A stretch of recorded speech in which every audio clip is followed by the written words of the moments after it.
आपने कहा कि 9 मई के वाक़े में जो भी मुलविस थे उनको सज़ा मिलनी चाहिए, लेकिन ऐसी क्या रीज़न है कि जो भी आके प्रेस कॉन्फ्रेंस करता है और आईपीपी में चला जाता है तो उसके सारे गुनाह माफ़ हो जाते हैं, वो ठीक हो जाता है? इसमें से ये जितने लोग भी आईपीपी में आए हैं, इनमें से कोई भी शख्स डायरेक्टली या इनडायरेक्टली इन जो मेन वाक़यात हैं इनमें शामिल नहीं थे। हाँ, छोटे मोटे प्रोटेस्ट में या अपने शहरों के हवाले तक वो थे। और बहुत सारे ऐसे आपके उसमें हैं जिनके बाकायदा बयानात हैं रिकॉर्ड पे, जिन्होंने जो उस वक्त चलाए जा रहे थे और वो बाद में आपकी पार्टी में आए हैं। क्या बयानात थे? काफ़ी सारे, जिसमें ये कहा गया कि उन्हें वर्गलाया गया। फ़ारूक हबीब सबसे बड़ी मिसाल। नहीं, उन्होंने देखिए ये 9 मई के वाक़े में शामिल नहीं थे। आपको शायद मैं बता देता हूँ कि जिस दिन ये वाक़या हुआ, फ़ारूक हबीब अपने घर पे थे और ये किसी वाक़े में फ़िज़िकली मुलव्वस नहीं है। इन्होंने किसी को फ़ोन करके नहीं बोला कि जाएं और तोड़ फोड़ करें फैसलाबाद में या लाहौर में।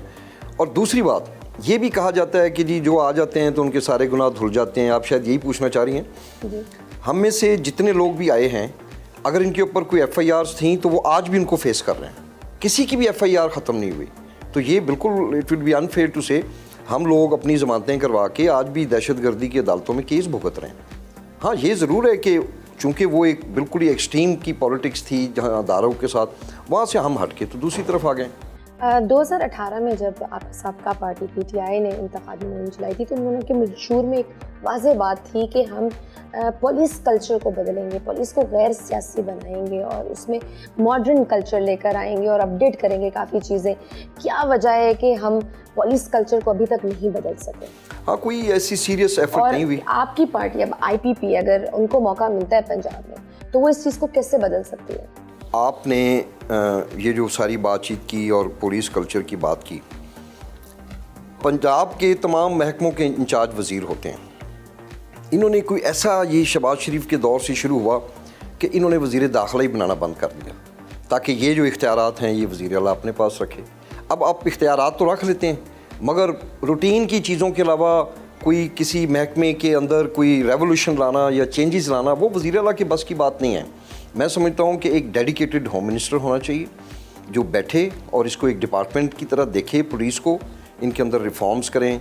काफ़ी रिफॉर्म्स चाहिए। उनकी जो प्रेस स्ट्रक्चर है उसको बेहतर करने की ज़रूरत है, उनकी कैपेसिटी को बिल्ड करने की ज़रूरत है, उनकी प्रमोशन का जो सिलसिला है उसको मेरा तो ये ख्याल है कि पहले हमें किसी को कुछ देना चाहिए और फिर उससे कुछ तवक्को करनी चाहिए।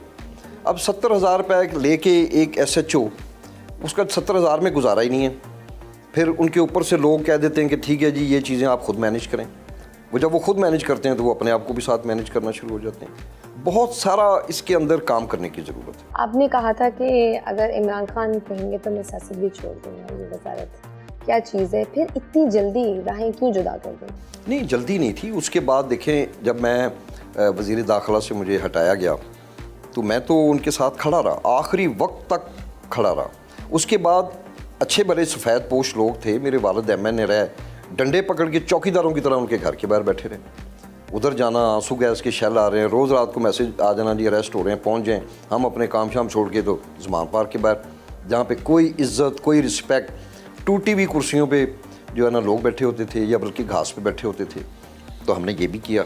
फिर उसके बाद इमरान खान के साथ जाते भी रहे इस्लामाबाद। तो ये एक वाहिद, अगर इमरान खान अदारों के साथ टकराव वाला माहौल ना पैदा करते तो यकीन करें कि मैंने किसी के भी कहने पे मैंने नहीं छोड़ना था। मुल्क की खिदमत की है 30 साल, मैं कैसे जाके तो कोर कमांडर के घर को आग लगा सकूँ? तो ये चीज़ें हैं। फिर उसके बाद ऑब्वियसली रास्ता जुदा करना पड़ा। शेख रशीद साहब कहते हैं कि मैं 9 मई वालों को माफ़ी दिलाने के मिशन पर हूँ। क्या माफ़ी मिल सकती है? मेरा नहीं ख्याल कि जो लोग इसमें डायरेक्टली या इनडायरेक्टली इन्वॉल्व हैं वो तो उनको अपने कानूनी प्रोसेस का सामना करना पड़ेगा और वो ऑब्वियसली कोर्ट्स में जाएंगे और वहीं पे फैसले होंगे। PTI की मुतअद्दिद ख़वातीन भी जेलों में बंद हैं, उनको रिहाई मिलनी चाहिए। What do you think? ये हमारी सिंपथीज़ ख़वातीन के लिए क्यों ज़्यादा होती हैं? मर्दों के लिए भी वैसे ही है। जेल तो जेल है, उसमें औरत रह रही हो, मर्द रह रहा हो। मेरा ये ख्याल है कि जो लोग भी इसमें डायरेक्टली या इनडायरेक्टली इन्वॉल्व नहीं है उनको माफ़ी भी मिलनी चाहिए और उनको मेन स्ट्रीम में आके पॉलिटिक्स करने की भी इजाज़त मिलनी चाहिए।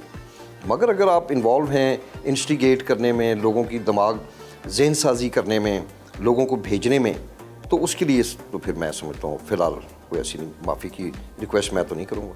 पीटीआई छोड़ने वालों की मंजिल या ठिकाना आईपीपी है, वो खुद आ रहे हैं या लाया जा रहा है? ये बड़ा इंटरेस्टिंग है और इसको थोड़ा सा समझने की ज़रूरत है। आईपीपी क्या है? ये 99.9% पीटीआई के ही लोग हैं। हम अलीम खान हमारे लिए नए नहीं हैं, जहांगीर तरीन हमारे लिए नए नहीं हैं, जो भी चौधरी इखलाक साहब नए नहीं हैं। हम सारे एक पार्टी में थे, हम एक मंशूर पे काम कर रहे थे। ये तो इमरान खान ने धक्के मार के तो जहांगीर तरीन को भी निकाला, अलीम खान को भी निकाला। जब तक मकसद था उन्होंने इनको यूज़ किया, इनकी पास जो भी इनकी था उन तमाम फैसिलिटीज़ को इन्होंने यूज़ किया। उसके बाद फिर उस्मान बुज़दार साहब आ गए, फिर वो ये हो गया कि शायद तरीन साहब जो हैं ये अच्छे नहीं हैं, खान साहब अलीम खान साहब अच्छे नहीं हैं।